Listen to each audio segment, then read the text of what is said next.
How to log in to Citizens Bank of Edmond account. Hello guys, this is Atticus and welcome back to another tutorial video. In today's video, I'll teach you guys how you can log in to Citizens Bank of Edmond account. So before we begin, if you're new to our channel, head down below and hit the subscribe button so you don't miss out on our future videos. Also, press the bell icon so you get notified when we release our new videos. Now let's begin. So the first step is open up your web browser and type in Citizens Bank of Edmond account.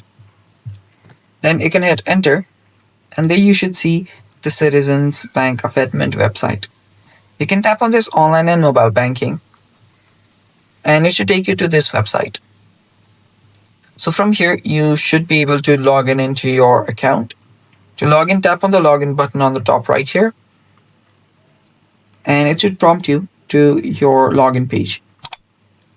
So after you're here, you can see that there is a login ID.